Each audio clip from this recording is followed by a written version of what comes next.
Bienvenidos al episodio número 23 de Once Upon a Time en la gran pantalla. En el día de hoy, como meta de que les comenté ya el año pasado, que tengo para este nuevo año para traer el podcast, es traer más invitados, porque sé que eso les entusiasma bastante y les alegra y escuchar una nueva opinión un poquito más profesional o alguien más metido en ese tema en que estamos debatiendo y hablando. En el día de hoy les traigo una persona que admiro bastante, es una persona que lo sigo mucho en sus redes, es una persona bastante especial porque tiene unos valores y representa mucho en lo que él se dedica, esa pasión que tiene y es Sergio González. Aquí, bueno, para dar un poco la bienvenida, es presidente del Círculo de Críticos de Caracas, director editorial de Observador Latino, columnista en El Nacional y El Perro Blanco, y docente, mi profesor. Y bueno, cuéntanos, Sergio, ¿cómo te encuentras el día de hoy? Bueno, primero encantado de estar aquí en este espacio de la UMA tan bien diseñado, con aire acondicionado y además con gente tan grata como es tu caso, Adel, y para hablar de lo que nos encanta, que es el cine. Para dar un poco contexto, Sergio, quería más que todo preguntarte cómo fueron tus inicios y cómo te entraste en el séptimo arte. Claro, mira, yo eso lo he contado varias veces, yo no quiero aburrir a los amigos que ya se conocen esa historia, pero básicamente yo soy producto de un proyecto familiar, ¿ok?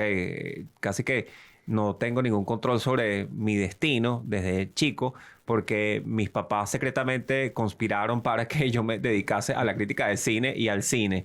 ¿Por qué? Porque ellos se formaron en Francia en la época del 68, en donde en ese momento estaba impactando mucho la cinemateca francesa por toda la actividad política que estaba ocurriendo en ese contexto de mayo del 68, como unas protestas y tal, como las que ocurrieron en Venezuela entre salvando las distancias 2014-2017, y tenía una de sus cunas, de sus bases de operaciones en la Cinemateca. Entonces ahí iban los jóvenes, lo cool en ese momento, como el TikTok de ese momento en donde la gente se reunía o el restaurante de moda era la Cinemateca Francesa. Entonces ellos casualmente estaban allí y pudieron interactuar con todos los grandes creadores de ese contexto, las películas de ese entonces que estaban desarrollándose en el marco de lo que se llama la Nueva Ola Francesa. Y para cerrar el cuento, ellos después tienen que regresar a Venezuela, después de haber estudiado allá sus posgrados. Y una vez acá se traen desde allá esa cultura cinematográfica que la inculcan en la familia como críticos y le inculcan como docentes y nos las traspasan tanto a mi hermana, que es comunicadora social y profesora y docente de esta universidad, como a mí. Y porque también es interesante el nombre de mi hermana, porque mi hermana desde muy chico, ella como que estaba bastante pegada a esa idea de mi familia de la visión crítica del cine y ella estaba acompañando a mi papá en otro secreto complot para llevarme hacia acá, que era que como yo no leía, lo único que leía era Condorito, las ediciones de oro de Condorito, que era lo único que me gustaba en ese momento, y que las coleccionaba. Entonces mi hermana decía, ¿cómo hacemos para que este chamo lea y lea más? Entonces mi hermana tuvo una buena idea que fue entregarme en la mano una revista Encuadre, un número de la revista Encuadre y me dijo, mira Sergio, tú te ríes tanto con Condorito por el humor que tiene Condorito, ese humor cutre, mira, yo te doy acá una crítica para que la leas de una película de Chaló en esa época y un crítico básicamente la repasó, ¿no? La repasó con humor, la repasó con mordacidad y yo desde ese momento quedé como enganchado con la crítica de cine hasta ahorita. Me fascinó la forma de escribir y yo dije, caramba, yo quiero escribir como estos señores de la revista Encuadre, quiero ser como tan punk como ellos y por eso me dediqué a este trabajo hasta llegar a ser presidente del Círculo de Críticos sin que me lo hubiese propuesto yo como una idea, como un proyecto personal, porque yo de chamo de verdad lo que quería hacer era como embajador, como mi padrino, que se dedica a la diplomacia, entonces yo veía como más futuro allí, pero terminé acá y me encanta. ¿Y cómo era tu día a día en tu hogar? ¿Cómo se involucró? Qué tan presente estaba el cine y este tema de la crítica? ¿Era algo que se hablaba todos los días de una película? ¿Era siempre un debate entre tus papás, entre tus familiares? ¿Cómo eso estaba presente en tu día a día? Mira, yo siento que cada quien tiene como su contexto familiar, ¿no? Entonces hay contextos familiares en donde el tema de debate es la política, o el tema de debate o de conversación sano es la mesa, o la comida, o algunas veces el tema de conversación en Venezuela puede ser el equipo al que uno pertenece, entonces es un equipo de béisbol, un equipo de baloncesto. En mi caso, uno de los temas de conversación serios y divertidos era la película que habíamos visto, ¿no? En ese momento no habían tantos medios de comunicación como en la actualidad, no había la explosión de medios de comunicación, pero un medio de comunicación que sí era importante y de alta penetración en el país era el de las salas de cine. Entonces, nosotros teníamos esa costumbre de al menos ver una película a la semana, una película cada 15 días, y estábamos como pegados a ese tema, ¿no? Entonces conversábamos mucho. En mi casa, desde siempre, desde muy pequeño, se ha hablado de cine. Es lo que recuerdo desde muy chiquitico. Y por el influjo también, fíjate tú, ¿no? Que varias cosas curiosas. Mi tío es el famoso actor y locutor Toco Gómez. Él es productor cinematográfico y él, en el momento en que yo estoy descubriendo el mundo como infante, como chico, en ese instante él iba a ser una figura muy importante para el cine de este país por películas como Los Muertos sí Salen, Los Tracaleros, o sea, como grandes hits de la comedia en Venezuela y Aventurera. O sea, son como las tres grandes películas de mi tío Toco. El hecho es que en ese contexto yo tengo la suerte de empezar a seguir y acompañar a mi tío en algunas producciones y a descubrir muchos clásicos en casa de mi tío, porque mi tío era, a ver, como por ejemplo, uno más de la familia de nosotros, pues como tú, a ver, que coleccionas películas, que las atesoras.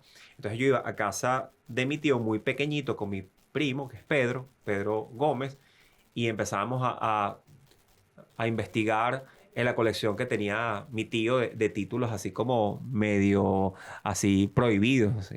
Entonces nosotros viendo las películas de Kubrick muy chiquiticos. Entonces recuerdo eso como un momento muy interesante y muy curioso de esa vida de familia, ¿no? Y, Entonces, bueno, como que digamos, el contexto familiar fue favorable a que yo terminara sí o sí en el mundo del cine. Pues. y hay una película en especial que en esa aventura en la casa de tu tío tengas un especial recuerdo. Oh, por supuesto que sí, tengo muchísimas. Mira, tengo una que no debía ver como niño en ese contexto, la naranja mecánica, ¿no? Recuerdo clarito la naranja mecánica, viéndola sin entender mucho. Y recuerdo que en esa época mi papá, que no tenía dónde llevarnos, en una tarde él inventó ir a Cine Prensa y estaban proyectando 2001.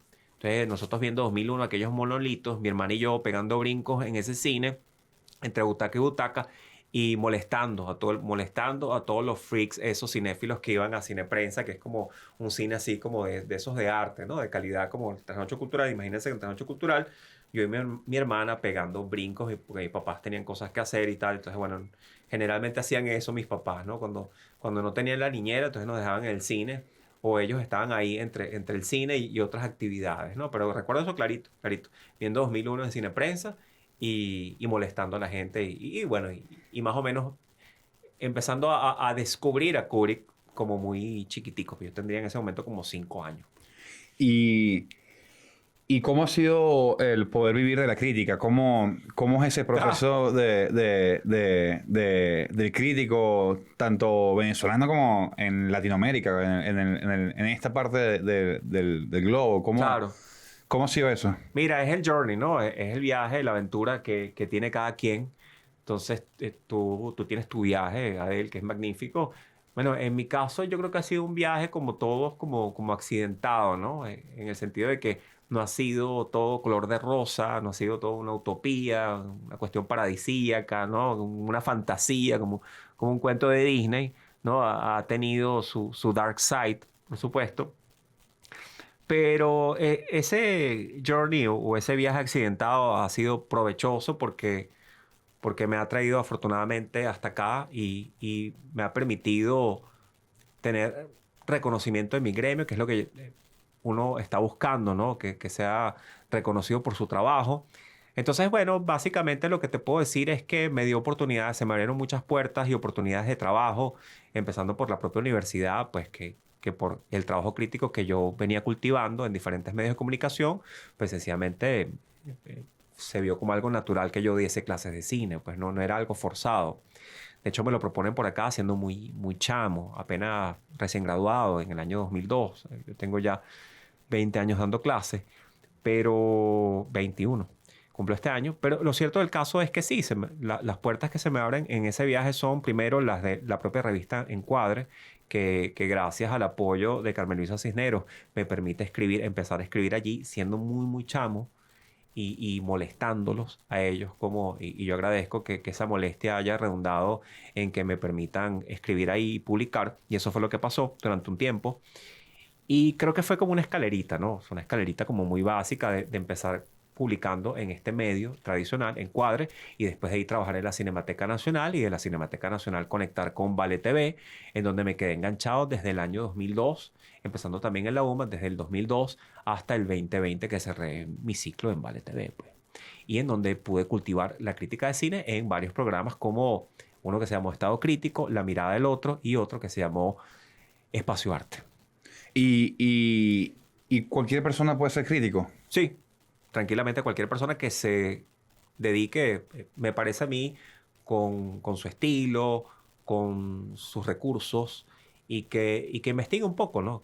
Hoy de pronto no hace falta como el gran profesor o la gran academia en esto, sino que le dediques un tiempo con tus recursos, con tus habilidades, con tus destrezas, con tus herramientas, a investigar algunos tutoriales por YouTube, cuáles son las técnicas, las teorías que permiten el desarrollo de la crítica y empezar a trabajarlo, ¿no? Por supuesto, dicen por ahí que todo el mundo tiene dos oficios, el propio y el de crítico, pero más allá de este lugar común y esta frase hecha, sin duda alguna que en la medida en que tú tengas un trabajo académico de investigación como el que tú estás desarrollando, Adel, por supuesto que vas a tener ventaja respecto a una persona que está arrancando o que lo hace de una manera, si se quiere, poco profesional, ¿no?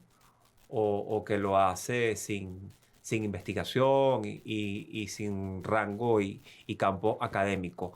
El que haya pasado por una universidad, como es nuestro caso, por supuesto que eso le va a beneficiar, le va a favorecer en su desarrollo como crítico. El que no lo tenga, pues que siga trabajándolo de forma voluntariosa y de forma criteriosa, que seguramente eso te va a brindar resultados. No, claro, y hoy en día que todo está conectado y tienes posibilidades bueno, del internet fácilmente, el investigar todos tenemos el mismo acceso, pues no, capaz tú tengas más herramientas por la experiencia, por el camino que has llevado, pero es algo que un camino que vas construyendo de tú mismo, pues. Y yo quiero preguntarte, Sergio, desde el criterio de Sergio Monsalve, ¿qué hace buena una película? Mira, yo creo que lo que hace buena una película son cuestiones que van desde lo afectivo hasta lo más racional, ¿no? Entonces eso lo hemos conversado. Hay un libro que aprovecha, como la gente siempre está buscando el queso a la tostada, de lo que uno dice, para que uno no divague tanto. Pero para verle el queso a la tostada aquí, yo recomiendo directamente que se remitan a uno de los mejores libros que existen, que eso lo compartimos, Adel, que se llama ¿Qué es una buena película? Y en ese libro, el autor, Laurent Juliet, tiene al menos el desarrollo de 6 categorías, ¿no? Él dice una película que sea buena, él dice, bueno, es muy difícil llegarle a ese consenso o a ese criterio, pero él se atreve y yo lo acompaño, ¿no? En el sentido de que yo siento que una película tiene primero una destreza técnica o maneja una técnica que se condice con un contenido, con un origen eficiente. Entonces creo que hay primero destreza técnica en el trabajo de cualquier artista, o sea, hay un dominio técnico de su trabajo, de cómo lo hace. Entonces eso para arrancar. Luego, miren, hay un criterio que es muy interesante, ¿no? Que también lo menciona él de que es una buena película.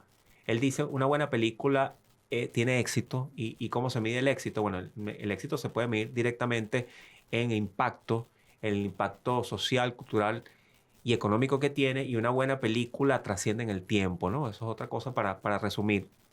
Es decir, una buena película tiene historia. Y es lo que estamos viendo con las listas que siempre se publican. Por ejemplo, qué curioso, ¿no? Cuando nosotros nos ponemos a analizar la historia del cine reciente, contemporáneo, nos damos cuenta que todavía permanecen algunos títulos con nosotros. ¿Y por qué? La gente dice, cónchale, ¿y por qué nos sigue acompañando una película tan vieja como Ciudadano Kane? ¿Y por qué nos sigue acompañando una película tan antigua como El Padrino? ¿Por qué? Ah, seguramente porque allí se reunieron algunos factores que menciona este libro, que es una buena película. Y otro factor que es fundamental, que esa película tenga identidad, pues. En la medida que la película tiene identidad y tiene una fuerza personal de autor o de autora, seguramente llegará lejos, pues. Y, Pienso yo. claro, y cómo podemos nosotros como, pues no todos seremos críticos aquí, en lo que nos están escuchando, no todos son más que todo amantes de las películas. ¿Cómo esa persona puede identificar que esa película va a trascender? ¿Lo podemos ver a un corto plazo de una vez o es algo que se tiene que ver a largo plazo? ¿Cómo podemos identificar que una película haya marcado una época, por ejemplo? Claro, fíjate tú, ¿no? Es divertido porque hay muchos críticos que son como bastante en esto como rigurosos y matemáticos y ellos dicen que la película para que trascienda debe cruzar una frontera como de 4 o 5 años, unos le ponen una fecha de una década. Yo siento que eso lo define el trabajo secreto del tiempo, ¿no? Entonces, como dice el autor, el crítico venezolano, el señor Rodolfo Izaguirre. Él habla del trabajo secreto del tiempo, entonces las películas cumplen ese trabajo secreto del tiempo, ¿no? Entonces poco a poco ellas se van macerando como los vinos y nos acompañan hasta ahorita. Y son trabajos que tienen historia y que tienen calidad. Entonces, cónchale, ¿cómo podemos nosotros refutar la importancia, la relevancia que se ha ganado con el tiempo, con el paso del tiempo, una película en Venezuela como Maco? Por ejemplo, ¿cómo podemos refutarlo? Es una película que permanece década tras década, año tras año, desde el momento de su estreno. Entonces, fíjense, hay películas que nacen como clásicos. Perdón, hay películas que nacen como clásicos automáticos. Por ejemplo, yo estoy viendo ahorita una, creo, en proceso, una película que vamos a recordar en mucho tiempo, que es Fabelmans. La película que la Bien. gente va a disfrutar ahorita en cartelera. Pues esa película yo siento que reúne todas las condiciones para ser un clásico. Es una película de la cual estaremos hablando en unos 2, 3 años. No me ocurre lo mismo con otros títulos, que de pronto siento, por ejemplo, a ver, no sé si tú te atreves a lanzar uno por aquí, pero yo siento que hemos visto tanta saturación de Marvel que no siento que todos vayan a hacer películas tan buenas como Avengers Endgame, por ejemplo.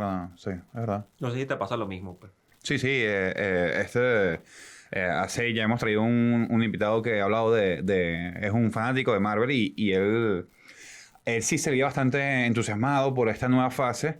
Sin embargo, tú ves la generación que consumió el surgir de Marvel antes que lo que fuera actualmente Disney, el surgimiento de Capitán América, de Iron Man. Se vuelven, actualmente no les ves la misma motivación, la misma ganas, ese mismo, su respuesta es consumo Marvel actualmente porque estoy siguiendo una línea que ya inicié, un recorrido que inició en 2008, 2009, por esa época que llevan más de 15 años, 13 años más bien, y es eso, pues es el continuar un recorrido. Pero si le das la opción, la posibilidad, creo que no lo harían. Así es, Jael. Fíjate tú, ¿no? O sea, ya que estamos hablando de este contexto, por ejemplo, la trascendencia que tiene Alfred Hitchcock, ¿no? Es Totalmente. impresionante porque siguen resonando nombres como año tras año. La gente los recuerda, la gente que no los conoce los va a buscar, los descubre con gran emoción. Kubrick, por ejemplo, ¿por qué? ¿Por qué pasa eso? Bueno, seguramente porque fueron cineastas parteaguas, porque hicieron el trabajo bien. Yo creo que lo propio ocurre en el caso venezolano y en el caso de las buenas. Que ojo, no vamos a echar abajo Marvel porque está haciendo un tremendo trabajo, tremenda Sí, sí. chamba. Pero a ver, así películas que yo considero clásicos ya de Marvel. Por ejemplo, las tres primeras de San Raimi de El Hombre Araña son El Hombre Araña, estupendas. sí. Pues esas tres, esa trilogía es magnífica. Luego, la última película de Marvel, del hombre, bueno, esa no es tan Marvel, sino más como Sony, Marvel, etcétera. Pero la última película de El Hombre Araña, De Amazing Spider-Man. exactamente, seguramente trascienda porque se ha fijado en la lista de las películas más taquilleras. Entonces allí por ejemplo, el criterio de éxito económico tiene mucho que ver. O sea, nos vamos a recordar de ella, no sé si tanto por la historia, capaz por el fenómeno social que fue en su momento, en el 2022, después de la pandemia, pero el hecho del evento económico siempre va a estar allí. Entonces, claro, va a hacer que todos los chicos que busquen la lista de las películas más vistas de la historia se tengan que conseguir sí o Se va a sí con tomar este así, título, pues. totalmente. Lo mismo que va a pasar con la primera Avatar. Puedes Totalmente. discutirla críticamente, la puedes destrozar, la puedes amar, odiar, pero en cualquier caso esa película va a estar allí Sí, porque sí. esa película es la más vista en la historia. Y, y, y yo creo que, por ejemplo, más que todos los que se colocan más a analizar la situación del cine post-pandémico, hay que estar claro, por ejemplo, la última Spider-Man revivió más o menos el cine, por ejemplo, nacional. Yo siento que volvió a llamar, a atrapar toda esa gente, los consumidores, los metió de nuevo a la sala. Y es... aquí, esto no lo tenía pensado, pero este debate, esta pregunta la planteé ya hace tiempo. ¿Crees que hasta qué punto el cine que está generando ahorita Marvel, que la verdad es que de cinco películas, tres de Marvel pueden ser récord de taquilla, como Claro. lo que fue actualmente Wakanda? Tenemos nuestras diferencias con esa película, pero ahí están los números.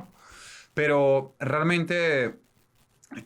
¿Tú qué crees que se debe? No, bueno, no creo que sería ético apostar por lo económico, pero ¿qué crees que esté optando ahorita Marvel? Porque, ¿por qué crees que ahorita lo que se está llenando en taquillas, lo que está generando dinero ahorita en las salas, son películas como Marvel, son películas así, es casualidad que sean de superhéroes, pero supongamos que Disney llene otra categoría, vaya a apostar por otra categoría.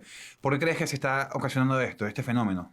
Claro, mira, primero lo que hay que decir es que el último género cinematográfico o el más nuevo que existe o el más contemporáneo es el género del super, ¿no? El género del superhéroe, para arrancar, o es el único género que ha aportado, entre comillas, el milenio. Entonces es la novedad, sigue siendo la novedad. Todo género cinematográfico tiene su momento sismático, climático y luego de declive. Estaremos ahorita en presencia de el pico máximo para empezar el declive del cine de superhéroes, no lo sabemos, Más o pero menos. algo nos va indicando que esa primera o gran fase de esplendor del cine de superhéroes está un poco como de capa caída, ¿no? En términos de crítica y de impacto social. Es decir, ya la gente no está recibiendo esas películas con la misma emoción que antes, se discuten más, ¿ah? Entonces, claro, eso ha dado pie a que mucha gente empiece a oler, a sospecharse de si no estamos en presencia del declive de un fenómeno. Es posible que estemos en presencia, claro, porque el cine está hecho de burbujas. Entonces, aquí hay un fenómeno de burbujismo respecto a Marvel. Pero una burbuja, vamos, que bien inflada, ¿ah? Y con criterio, y con producción, y con cariño, y con presupuesto, y con economía, y con trabajo. Entonces, claro, la burbuja se justifica. Pero aquí es que entramos en fase de debate, de discusión. Hay algunas cosas que empiezan ya como a chirriar dentro de la máquina Marvel. ¿Qué empieza a chirriar? Empieza a chirriar un contenido que se puede llegar a ser un poco predecible, comienza a chirriar todo lo que hemos mencionado y que hemos discutido respecto a los temas del agendismo y de la corrección política, que algunas veces sí es forzado y se nota forzado, se nota poco orgánico y eso hace que pase factura de cara al espectador, que el espectador no es tan ingenuo, tan inocente y tan tonto como se le cree, como se le pinta. No es el caso, porque muchas veces cuando estos fenómenos empiezan a imponerse así, de una manera tan tajante y tan reiterativa y sin ningún tipo de trabajo creativo, la gente se da cuenta y puede ocurrir que le empiece a soltar la mano a Marvel. Entonces creo que puede que ocurra eso. Por supuesto, hay que destacar dentro de esta corrida que hemos tenido del año reciente algunas películas Marvel que destacan, que despuntan en el ámbito económico. Por ejemplo, el caso de el Doctor Strange, que es una película de las que se estrenaron recientemente de Marvel, para mí es la favorita. Pero está el tema, por ejemplo, de Wakanda, que siento que es una película que reitera en los conceptos de la primera y que creo yo que no es tan buena como la primera. Claro, no, totalmente. Aquí ya que tocamos este último año, me mencionaste el último año, quería preguntarte cómo crees que cerró el 2022 a nivel de cine, ¿lo viste que fue un buen año en el gremio? Estuvo, ¿pudo mejorar? Cónchale. ¿Ha habido mejores años? ¿Cómo lo Mira, yo, viste? yo siento que el 2022, aquí si quieren como título, la buena noticia, fue un año de renacimiento, fue un año de buenas noticias para el cine, tanto en el plano nacional como internacional. Eso que no le quepa duda a absolutamente nadie. En Venezuela, imagínense ustedes, después de un periodo de sequía, periodo pandémico, desierto, terrible, Silent Hill, del 2020-2021, en el 2022 se estrenaron 27 películas. Ustedes se pueden imaginar 27 películas nacionales. Esa es una cifra récord para el milenio, una cifra importante.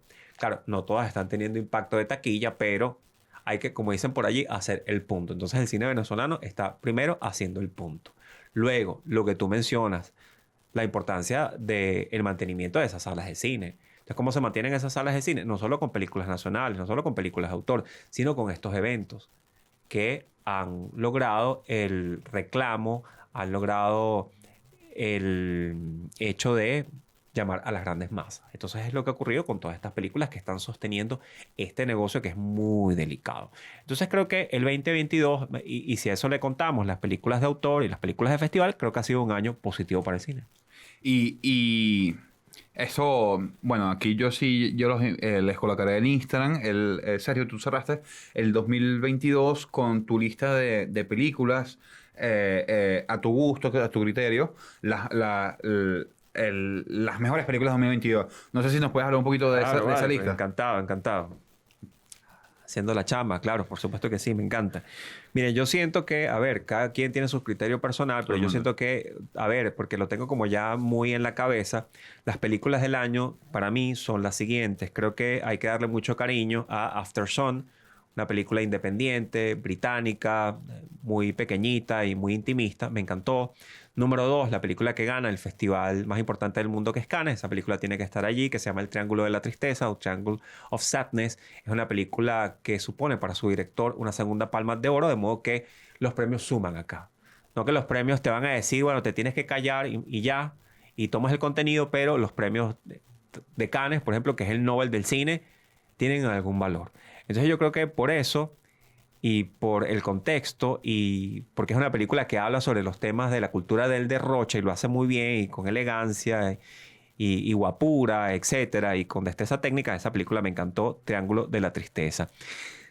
Creo que de número 3 yo pondría, para darle cariño a lo que se estrenó en salas en Venezuela, le voy a dar mucho cariño a una película que se llamó The Northman, El Hombre del Norte. Una película de esas películas impactantes, visualmente hipnótica y además una película que a esa sí le cabe el adjetivo de brutal. Esa película sí es brutal, es una película salvaje, pero en el buen sentido. Pues es una película que cree y que confía en el cine. Pues entonces te das cuenta cuando estás viendo la película cinematográficamente inmersiva, con mucha potencia expresiva. Me encantó. Luego, una película que coincidimos, y si quieres aquí te hago el pase, Argentina 1985. No, bueno, es que, bueno, Mitre para mí la traje casualmente al podcast y mucha gente me preguntó cuál es esa película que trajiste porque no la conocían y yo les decía, te invito a que la veas porque va a ir muy fuerte. Yo siento que va a ir muy fuerte bueno, ahí está Daniel Darín.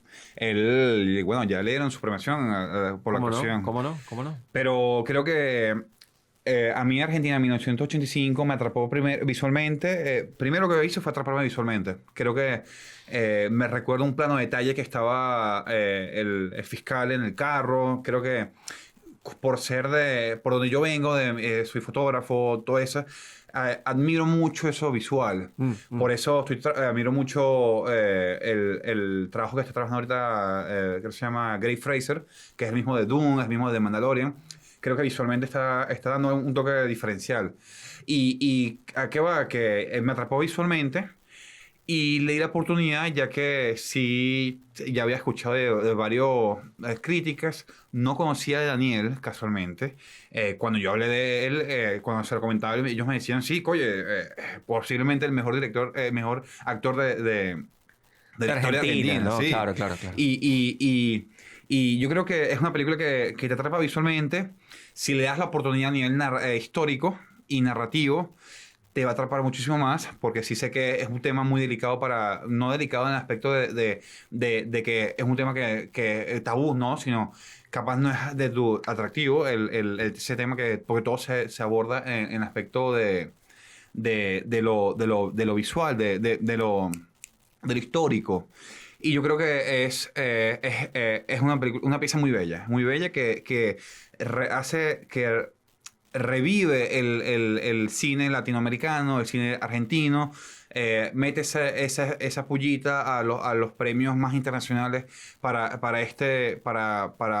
decir, "Epa, estamos aquí, hacemos buena película", y me parece fenomenal. Claro, mira, y yo creo que otra que tiene que estar a juro en la lista de cualquier aficionado o amante del cine es Top Gun Maverick. ¿Por qué? Porque es la película que hizo que otra vez nos interesáramos en las salas de cine, que reconcilió al público con la taquilla y que se sitúa como una de las películas más vistas de la historia por parte de la Paramount Pictures. Así que el hecho de que le vaya bien a una película como esta y que sea una película funcional, una película que funcione desde todo punto de vista, es algo que reporta una buena noticia. Y una de mis críticas positivas, obviamente, a Top Gun, yo no, las dos primeras películas que nos mencionaste, Sergio, yo sí he escuchado de ellas, bueno, las has nombrado y las he leído, pero no la he tenido la posibilidad de ver. Pero yo colocaba en mi top de películas como la mejor Top Gun de las que yo había visto. Pero, ¿qué pasaba aquí? Que yo creo que Top Gun, claro, creo que por el personaje de Tom Cruise, o sea, es un personaje muy querido. Mm. ¿Y qué es lo que pasa? Yo creo que Top Gun, al ser una segunda parte, logró juntar dos generaciones. La película que creo que era del 89, del 99, era antes del 2000, y que mis papás, yo vi esa película en su estreno, imagínate. Tú le dices, salió una 20, 30 años después, no te va a decir que no. Mi mamá estaba que gritaba en la sala de cine, y eso que mi mamá no es de cine. Ah, Y es eso, pues, que creo que logró conectar esas dos generaciones. Creo que Tom Cruise por Misión Imposible y todo eso logró recrear en nuestra generación, y le incluir a este título, logró juntar estas dos generaciones, y por eso fue un éxito taquillero. Obvio, la película visualmente, la historia narrativa, increíble. Pero creo que tuvo ese plus ahí, el unir esas dos generaciones. totalmente, y lo estamos viendo en el caso de varios fenómenos que podemos reportar como positivos en el 2022, en esta lista que estamos acá improvisando o generando nosotros, porque también allí debe figurar otra secuela, que es la secuela de Avatar, El Camino del Agua, que es una película que de nuevo hace que dos generaciones se reencuentren en el hecho cinematográfico o en una sala de cine. Es una película que en este caso no sé si esta secuela sea tan buena como Top Gun Maverick. Tengo mis dudas, tengo mis reservas, tengo mi opinión al respecto. Pero lo que sí está claro es que es una película que va a perdurar por su impacto económico. Totalmente. Porque es uno de estos mega eventos y una de estas secuelas que se curra, que se factura James Cameron, que tiene una secuela importante previa a esta, que se llama Terminator 2. Y esta va como muy en esa onda, en ese plan de él, de hacer un cine de altísimo presupuesto, pero con una visión autoral, que está muy marcada en este caso. Y creo que redundando en clichés que le vimos a la primera película. Sí, totalmente. Que aquí, en un paréntesis, porque yo creo que podríamos dentro de unos años hablar del fenómeno Cameron, lo podríamos titular. ¿Qué crees tú que abordó James Cameron, o ha logrado James Cameron en sus películas? Que de las 5 películas más taquilleras en la historia, 3 ellas sean de él, como es la de Titanic y las 2 de Avatar. Bueno, veremos Avatar, yo creo que va por el mismo camino. Pero son películas muy taquilleras, excesivamente taquilleras, que están récords ahí.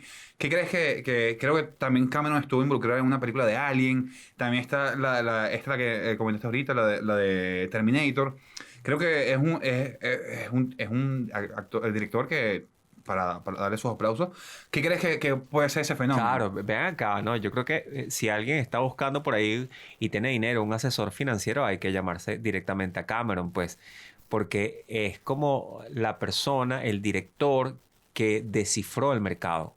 Es muy difícil, es muy difícil llegar como a esa experticia, ¿no? Claro, por eso allí están varios directores y está una productora tan importante de apellido Alonso en la Marvel, ¿no? Son gente que entiende a su público, a su audiencia, pero así todo tú ves que algunas películas Marvel se caen. Este señor batea para 500, entonces, berro, en serio que despierta mucho, inspira mucho respeto, que sea una persona tan asertiva en cuanto a el éxito de sus eventos, porque son películas eventos. Él, claro, lo que podemos discutirle es como su creatividad, su aspecto más autoral. Eso creo que podemos ponerlo en tela de juicio, podemos sencillamente discutirlo. Por supuesto que sigue siendo un autor que tiene una visión ante el mundo y que la expone película a película, pero debe tener un talento cultivadísimo para poder lograr que esas películas sean redituables década tras década. Entonces, para lograrlo, seguramente es que hay trabajo, hay investigación por detrás y una comprensión de los mecanismos del cine, como los entendió en su momento Hitchcock, John Ford, es el mismo Steven Spielberg, pero llevado todo esto a un aspecto bastante macro. Entonces no es cine minimalista, sino un cine maximalista que logra aglutinar a las grandes masas. Y hablando de John Ford, y nos comentaste al principio de Fablesman, esta semi-autobiografía de Spielberg, que yo cuando la vi, a mí tengo que confesar que se me hace una lagrimita. Oh, por supuesto. Creo que todo... Conmueve. Claro, creo que todo chamo que sueña con este mundo, creo que inicia así, pues. Y creo que ahí es lo que está el debate de que es algo un poquito más repetitivo, ese cliché cinematográfico de Spielberg. Pero, ¿qué piensas de esta película? Porque yo estaba... Fablemans. O sea, Claro. creo que es fenomenal. Primero, aquí el dato, ¿no? Esa es una película que actualmente se encuentra en cartelera, que ustedes pueden disfrutar y que, como dice Adele, cuenta la historia semi-autobiográfica de su director, que es Steven Spielberg.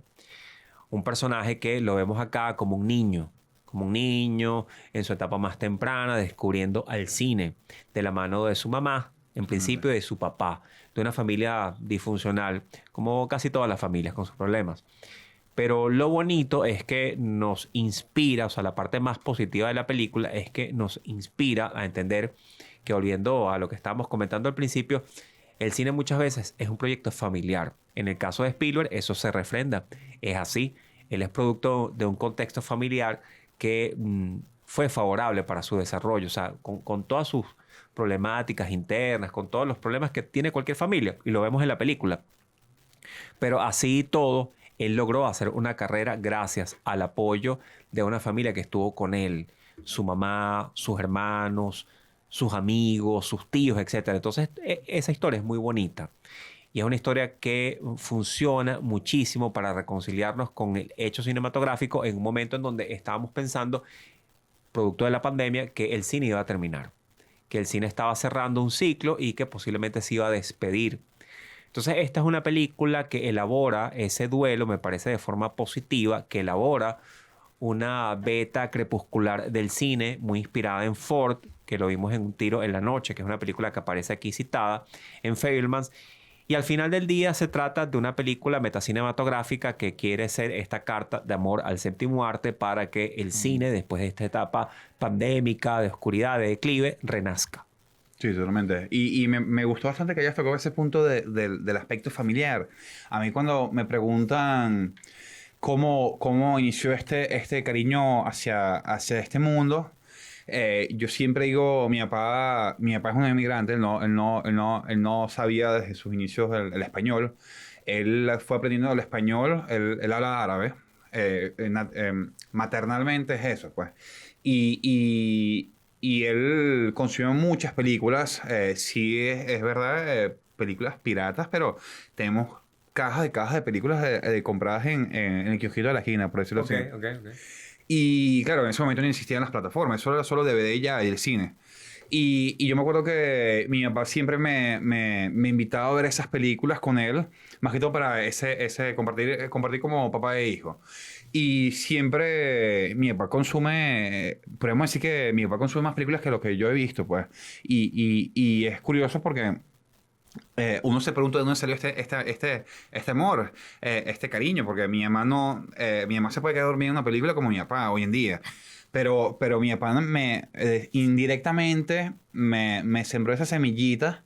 Y yo creo que nunca se me va a olvidar cuando me explotó esta semilla o creció ese árbol dentro de mí, este amor hacia el cine, fue justamente cuando en Doctor Strange, en la primera, o sea, podríamos decir que fue reciente, que yo me quedé viendo, wow, esto yo quiero saber cómo se hizo, pero no lo quiero saber por cultura, sino quiero hacerlo también. Claro. Y eso fue una semilla que constantemente quiere agua, nutrirse de todo. Y es curioso cómo el núcleo familiar está presente ahí. Y, y, y me parece fenomenal. Aquí ya quiero tocar dos películas para ya cerrar este punto de las películas de 2022. Qué opinas de Everything, Everywhere at Once? Antes de detrás de cámaras estaba hablando de A24. ¿Cuál es tu opinión de esta película? Que ella, Bueno. de esta actriz ganó su premio incluso. Claro, rapidito por acá, si quieren un título así provocador, hay que decir que con todo lo que nos gusta Fabelmans, si queremos nosotros situarnos en el 2023, porque el pasado tiene su espacio, pero el pasado es pasado, si queremos situarnos en presente y algo del futuro del cine, yo quisiera que esa película ganara el Oscar. Vamos a ver si eso se da. De momento hay un debate, porque vemos que Fabelmans ganó tranquilamente, caminando, los Globos de Oro, mientras que le costó más en los Critics' Choice. Vamos a ver qué pasa con el Oscar, que puede ser de pronto una sorpresa para todos. Pero estas dos películas van seguramente a polarizar los votos de los académicos. ¿Y qué siento? Que yo siento que la película Todo en todas partes al mismo tiempo es una apuesta muy dura por un cine de multiversos, un cine que comulga con todo lo que hemos hablado. Es una película excesivamente meta, es una película que le hace guiños a todo el cine, como Sí. Fabelmans, pero es una película que me resulta más contemporánea que Fabelmans en muchos sentidos. Entonces creo que, bueno, el debate está abierto para que ustedes emitan sus votos, si es a favor de Fabelmans o a favor de Todo en todas partes al mismo tiempo, pero desde aquí los invitamos a que vean ambas películas porque son magníficas. ¿Cuál siento yo que tiene más material para Oscar? Creo que quisiera que fuera Todo en todas partes al mismo tiempo por ser una película de A24, que es un estudio que merece más cariño en la academia. Totalmente. Porque creo que Spielberg ya ha recibido demasiado cariño por parte de la academia. Entonces aquí lo que creo que puede ocurrir posiblemente, no sé, pero haciendo algún tipo de pronóstico y seguramente me caigo, porque no suelo acertarlos, pero puede pasar que a Spielberg le den mejor dirección y Todo en todas partes se lleve el Oscar a la mejor película, pero eso es especular. Vamos a ver qué pasa porque esa temporada es larga. Y aquí ya para la última película, para cerrar este punto, The Banshees of Inisherin. Ya esto lo hablamos en clase, como ganó a Mejor Película de Comedia. Y en lo personal cuando ya eso te lo comenté antes, que cuando explicaba esta película sonaba muy aburrida, pero yo creo que es una película que por lo fuerte que inicia y por la historia que aborda, ese rompimiento entre una amistad, creo que es una película diferente. Totalmente, totalmente. Es que es una película de un director impredecible, ¿ah? Este Martin McDonagh, creo que se llama, haciendo esta película que en Venezuela, para que la busquen, se va a titular cuando la estén en salas, Almas en Pena en Inisherin, Ujú, que se llama realmente, como dijo Adele, Banshees of Inisherin, ¿no? ujú. De modo que es una película sorprendente. Este es un director que tiene varios títulos y casi que ninguno se parece al otro. La más parecida a esta es una película que se llama In Bruges, del mismo director, En Brujas, que es con el mismo dúo actoral y actoral. Pero más allá de todo esto, hay que decir que esta película es distintísima a In Bruges. ¿Por qué? Porque cuenta, como tú bien has mencionado, la fractura en una amistad, que es algo por lo que hemos pasado absolutamente todos. Vamos a pasar por diferentes duelos en la vida, el duelo familiar, el duelo posiblemente de la ruptura amorosa, platónico, Y hay un duelo que creo que se puede elaborar cinematográficamente muy bien, que es el duelo de la amistad. O sea, cuando la amistad termina. Entonces, ¿qué hacer ante ello? Bueno, aquí hay una película que propone un camino que no es el camino como más ortodoxo, pero sí es interesante porque al final del día el cine está un poco como para romper con estos parámetros, ¿no? De lo que es políticamente correcto. Entonces, bueno, esta no es una película políticamente correcta, pero sí es una película que nos habla de unas calidades humanas, ¿no? Y de una cosa muy humana como es la amistad y como es, creo que es un tema contemporanicísimo, muy contemporáneo, que es la crisis de soledad. Entonces, son Claro. personajes que viven aislados en un contexto bélico como el contemporáneo que tenemos en Europa. Entonces, son cuestiones que hacen que la película se acerque a la actualidad. Sí, para cerrar esta película tienen que tener un poco que cuando la vean es una isla remota en Irlanda, es una de las islas que es una extensión de Irlanda y bueno, es una isla, lo que se imaginan, una isla fría, es campo, todo y es eso. Aquí, Sergio, ya para entrar en la fase final del episodio, quería preguntarte qué opinas del estilo de cine que se está viviendo y si realmente tú crees que se está innovando. Mm. Y nos metemos en un tema como para un capítulo adicional. Claro. Bien, yo siento que ante esa pregunta siempre va a ser una moneda que tiene dos caras, ¿no? Una doble vía. Y creo que aquí le podemos aplicar el famoso método 50 y 50. En esa relación hay cuestiones que son virtudes y hay cuestiones que son más defectuosas, o cuestiones positivas y cuestiones más tóxicas, negativas. ¿Qué siento del cine como positivo de lo que hemos hablado? Bueno, ya hicimos todo este recuento con un espíritu muy entusiasta del cine consumido el año pasado. Entonces no vamos a redundar en ello. Siento en resumen que el cine sigue apostándole al propio cine, que es importante, al arte, a la estética, a los contenidos de calidad, de altura, y que puedan generar este tipo de conversaciones sabrosas y conexiones, ¿no? Entonces eso, por ese lado, chapó y larga vida al cine. En donde siento que están como los lugares de sombra para el cine o los lugares en donde hay que trabajar más. Por ejemplo, aprovechar el podcast para mencionar que en el cine venezolano creo que hay que trabajar más siempre la pata coja del cine venezolano, que es el tema contenido. Más contenido, trabajar más esos guiones, porque muchas veces uno siente que hay como reiteración temática. Entonces, seguir investigando en géneros, como en el caso de Alejandro Hidalgo con el terror, porque eso es redituable para arrancar. Entonces, allí están los números. Pues te puede gustar más o menos El exorcismo de Dios de Alejandro Hidalgo, pero su película va a estar instalada en nuestro inconsciente porque fue la película más vista de Venezuela o hecha por un venezolano en el 2022. Entonces, algo hizo bien Alejandro Hidalgo allí, que tenemos que replicar y que tenemos que seguir trabajando en positivo. Entonces, tomemos estos modelos para replicarlos. En donde siento que también hay otra pata coja en el cine venezolano, en la parte ya directamente de la expresión estética. La fuerza estética que tienen esas películas para reclamarnos, más allá de lo que se vaya a emitir como discurso a través del sonido o a través del parlamento. Entonces siento que hay una descompensación muchas veces en las películas nacionales porque uno siente que son más radiofónicas o para un público habituado a la radiodifusión o a la televisión que al propio cine. Entonces uno siempre le está demandando al cine venezolano que sea más cinematográfico que radiofónico o que sea más audiovisual que podcaster. Entonces creo que eso tenemos que trabajarlo más. Una película que resulta siendo muy ejemplarizante en tal sentido, en lo positivo, es Jezabel. Es una película que yo he discutido por muchos otros motivos, pero visualmente es una película que apuesta a un trabajo de la estética, con buenos actores, con puesta en escena, con una fotografía impecable y que tiene lo que llaman por allí, que eso yo lo menciono a veces, íconos interesantes, imágenes que te llaman la atención, que se quedan pegados a tu inconsciente, como en el cine de Kubrick. Entonces creo que hay que trabajar más en esa creatividad visual en Venezuela.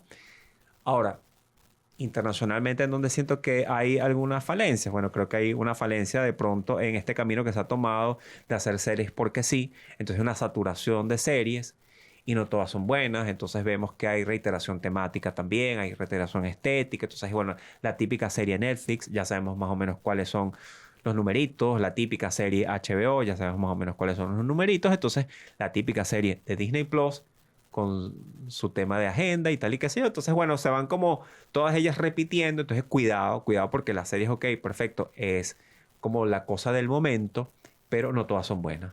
Entonces, tenemos que ser nosotros también como más críticos en tal sentido y demandar que esas series tengan más identidad propia, que muchas veces no las tienen. Y luego apostarle al cine que estamos consumiendo en Venezuela, que siga estando allí, acompañándolos, pero que también sea más diverso geográficamente, culturalmente, que venga de otras latitudes, no de las de siempre. Y me pudieses decir, aquí dentro de 5 o 10 años, un género en el cine que creas que va a evolucionar y que ya va a dejar de ser lo que es hoy en día. Mira, esa es una pregunta bien inquietante, ¿no? ¿Qué género tiene la posibilidad de seguir madurando y evolucionando? Bueno, yo creo que por supuesto que el género de superhéroes estamos por ver hacia dónde nos va a llevar. Ahora está en un Creo que limbo, ¿no? exactamente está en lo que tú mencionas, está en, no sé si en una calle ciega o está en un momento en donde ha llegado como a su meseta, ¿no? Entonces, como ha llegado a una meseta, estamos esperando que vaya hacia otro lado, no sabemos si para arriba o para abajo, pero bueno, está ahí en ese momento, ¿no? También estamos esperando a ver cuál va a ser el desarrollo de un género tan retador en el mundo y de tanto impacto comercial como el terror. Entonces el Pero, terror te apuesta mucho, ¿no? Vemos que el terror ahorita se ha renovado sí, a totalmente. pasos agigantados con esto que llaman el terror elevado, el terror folk, etcétera, pero que está allí, ¿no? Entonces todos los años se refresca y nos propone cosas interesantes. Entonces creo que estamos por ver todos estos fenómenos de géneros como y de lo que llaman también géneros híbridos, ¿no? O de la intergenericidad, ¿no? Que da pie a películas como Todo en todas partes al mismo tiempo. Entonces, estas películas como multiversicas, creo que por allí hay un género que también está en proceso de ebullición y de evolución. Y creo que es un género que siempre termina siendo muy interesante para relatarnos la ciencia ficción. Ok, sí, casualmente antes del paro invernal de diciembre, de invierno, aquí te había preguntado, estaba Maleta también presente, que, que, que yo les había preguntado que cuál puede ser el género que menos puedes invertir y que más puedes ganar y ustedes me comentaron que era el terror. Y un género que al fin y al cabo siempre estuvo presente y es que creo que es el género que está por debajo de la mesa porque no es para todo el mundo. Pero yo creo que hoy en día está abriendo muchas puertas. Está abriendo muchas puertas, como el ejemplo de Alejandro Hidalgo. Y aquí ya para... Bueno, y una cosita, si me permites, Sí, una sí. codita. Creo que la animación es un género que permite una ventana a la creatividad muy abierta, pues. Claro, O sea, totalmente. te ofrece como un marco, como muy bonito, ¿no? Como para trabajar. Entonces, y lo estamos viendo, ¿no? O sea, casos de directores de prestigio como un Del Toro que se mete con Pinocchio Con Pinocchio. y que la rompe allí, La ¿no? rompes, Entonces es totalmente. muy interesante lo que te permite como desarrollo la animación. Entonces creo que en países como Venezuela podemos también ir hacia allá, ¿no? Profundizar más en ese campo porque la paleta de colores de la animación es muy abierta, es Sí. sin límites, ¿no? Entonces creo que la animación puede ser uno de esos géneros que nos siga sorprendiendo. Y yo creo que el tema de la animación, puedes apuntar a una audiencia que no tiene ese debate que estamos hablando antes de si realmente es económicamente rentable para el cine venezolano. Por ejemplo, el año pasado creo que se estrenó en el cine un anime.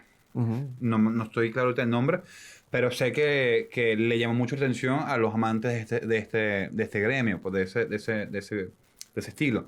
Y no sé, yo creo que tanto la animación también puede intercalar mucho internacionalmente. Claro. Y que nos pueda meter en ese mercado internacional, hablo del cine venezolano, que apostar por una película animada que nos meta también en el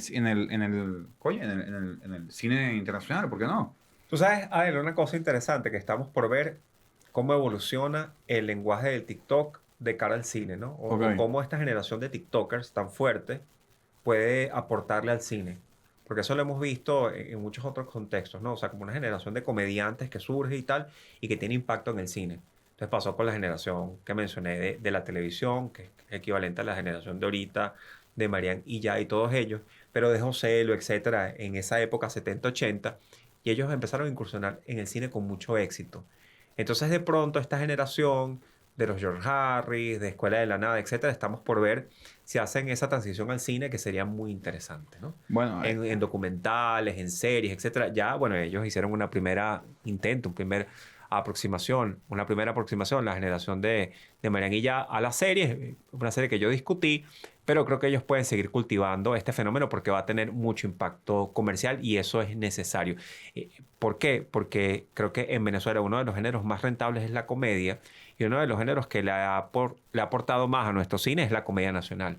Entonces, cónchale, me parece muy interesante, ojalá que se metan por allí nuestros comediantes, porque la comedia tiene tanto impacto en Venezuela y gusta tanto que sería muy chévere, muy chulo ver un documental con todos ellos, al menos un documental. claro. No, Para empezar. sí, está bien dejamos esa semillita ahí para quien Alguien quiera quiera. tomar, claro, o una serie de comedia, o un cortometraje de comedia, Sí, una película totalmente. de comedia que cuente una historia. Yo creo que hay que, en este gremio casualmente, y se lo decía a Víctor aquí que nos acompaña siempre, hay que arriesgarse Claro. y entender que pierde el que no lo vuelve a intentar. Y el que no lo intenta también. Aquí ya, hacia dónde se dirige el cine, Sergio. ¿Cuál es tu predicción aquí a unos años? Es No, una película. fíjense, yo ya para ir resumiendo, para no agotarlos tanto y cansarlos, yo siento que, tomando las palabras de Nicolás Siorkov, creo que el futuro del cine siempre está un poco en echar la mirada atrás, ¿no? En la memoria, en la historia, en la revisitación del pasado, para con ello, como en Fabelmans, repotenciar el presente, reactivarlo, regenerarlo. Entonces creo que es importante siempre el conocimiento profundo de ese pasado, de esa historia inmediata, para que la gente tenga memoria, cómo defenderse y ante ello evolucionar, pegar un nuevo brinco, ¿no? Que creo que le hace falta de pronto más al cine nacional que al cine internacional, que está como en otra, ¿no? Pero creo que el cine nacional le hace falta todavía como un saltico de calidad, que estamos por darlo, pero vamos en buen camino. Creo que el futuro del cine está allí, está en la memoria, está en ver cómo retamos al espectador con cosas interesantes No y, subestimarlo. no subestimarlo y cómo hacemos esas mezclas diferentes, ¿no? Lo que estamos viendo en la actualidad, que nos reta, que nos parece interesante en el parque de restaurantes, creo que lo propio se puede hacer con el cine, ¿no? Que no sea siempre la misma recetica, ¿no? Sino que sean distintas maneras de presentar el plato. Entonces una hamburguesa ahorita se está presentando de diferentes formas y hace que la gente conecte con ello. Bueno, creo que lo propio se puede hacer con la comedia, con el terror, con la ciencia ficción, con el drama. Y ya para aquí ir finalizando, quiero, esto lo hago, es una actividad que hago con los invitados. Quiero que me digas tu opinión, una breve opinión, y lo que consideres. Ahorita está muy en tendencia, y dos son, digamos que para la apuesta de muchos amantes de ellos es el futuro. El primero que te voy a nombrar es tu opinión de Brendan Fraser. Claro, Brendan Fraser, estamos esperando que, miren, va a ser muy bonita esa gala del Oscar, ¿no? Porque por lo que vimos en Critics' Choice, está apelando precisamente a la historia, ¿no? El valor de la historia en este momento, los históricos, los referentes, los que en algún momento no la tuvieron fácil en esta industria tan complicada, que creo que es una lección que se aprende en Fabelmans también, ¿no? En ese encuentro que tiene el chico con John Ford, le dice que para qué se va a dedicar al cine si esto es una industria del Sí, sufrimiento, sí, ¿no? sí, totalmente. Entonces, Brendan Fraser es un actor que pasó por un dark side y que ahorita tiene oportunidad de regresar en buena onda, en buen plan, y que se merece un reconocimiento en vida, además, que no sea un reconocimiento póstumo, sino aprovechar que está aquí con nosotros. Entonces vemos que él recibe ese Critics' Choice Awards como si estuviese ganándose el Nobel Totalmente. de la Paz y muy emocionado. Entonces creo que los premios están para eso. Entonces, yo sí siento que acá el peso de la historia debería imponerse en el caso de reconocimiento de él como el actor que es. No sé si es el mejor actor, no sé si es el Marlon Brando de esta época, no lo sabemos, pero que un actor tenga este comeback, este regreso, es algo que para mí es digno de encomio y digno de elogio. Es lo que él, como cuando entra en llanto, cuando le recibe el premio, eso se ve como que era un desahogo. El siguiente es Timothy Chalamet. Bueno, a ver, Timothy Chalamet es de nuevo para como un podcast aparte, es interesante porque cumple como con ese estándar, ese arquetipo de Hollywood clásico de el llamado James Dean. Entonces cada época tiene su James Dean o su salvaje. Entonces en una época era Marlon Brando. A la conquista del mercado adolescente o del mercado de los jóvenes, entonces siempre se ha buscado como a una figura o un modelo que reúna como todas estas condiciones. Bueno, en este caso, el que está ocupando ese espacio, ese arquetipo, es Timothy Chalamet. ¿Qué esperamos de Timothy Chalamet? Que siga desarrollándose como actor. Bueno, y que logre calzar las botas de sus antecesores. James Dean, aparte de ser la figura que fue en términos de imagen, que ustedes conocen, y que se convirtió en un ícono para su generación, se curtió como gran actor. Lo mismo Marlon Brando se convirtió en uno de los monstruos actorales de todos los tiempos, lo mismo que un Leo DiCaprio, que es típico también modelo de lo que llama primero Sí. como el Lolito, ¿no? Y luego se convierte en esta figura como de rebelde sin causa. Pues bien, esperamos que Timothy siga evolucionando como actor, que siga reclamando a las grandes audiencias, pero yo lo que siento es que de momento Timothy le estoy notando que, claro, por su edad, no ha pasado como de una cierta etapa actoral, ¿no? Entonces, bueno, creo que está en momento. Interesante porque él se reta con cada papel, ¿no? Entonces, pero me parece que su perfil audiovisual sigue siendo como casi siempre el mismo, ¿no? Es Timothy Chalamet al final del día en que se impone. Entonces, bueno, yo lo que espero es que él tenga oportunidad seguramente en la medida en que crezca y que se encanezca o que le salgan las entradas, que él tome otros caminos, otros rumbos que seguramente serán impredecibles, pero es definitivamente un actor de esta época y un actor que tiene mucho futuro. Y por último, es más un poquito el caso de Timothy, por la moda que está pegando ahorita, es del caso de Zendaya. Mira, Zendaya me parece una actriz que está muy ahorita en tendencia, en boga, que gusta mucho. Yo cada cosa que he visto de Zendaya me ha gustado, soy fanático, me confieso fanático de la serie Euphoria. La vi en una película reciente en Netflix que me gustó, se me escapa ahorita el título, pero siento que es una actriz en ebullición, es una actriz que está en ascendencia, ¿no? Que está creciendo, que está ascendiendo y lo está haciendo en buena forma y que está cultivando una carrera que me gusta porque está como dentro de su dominio y su control, ¿no? Que es importante para una estrella de este calibre. Entonces siento que Zendaya también es el equivalente, como dices tú, a Timothy, ¿no? Creo que son actores de la misma generación. Vanguardistas a su modo y que tienen mucho impacto. Entonces me gusta ella cómo actúa. En algún momento sí cae también como en esa cosa de Timothy, como el mismo perfil, el mismo tropo, la misma cara, el mismo gesto, pero creo que ella va a ir creciendo como actriz y va a seguramente a ser típica actriz De década. exactamente de unos años que va a ser como una fija nominada al Oscar.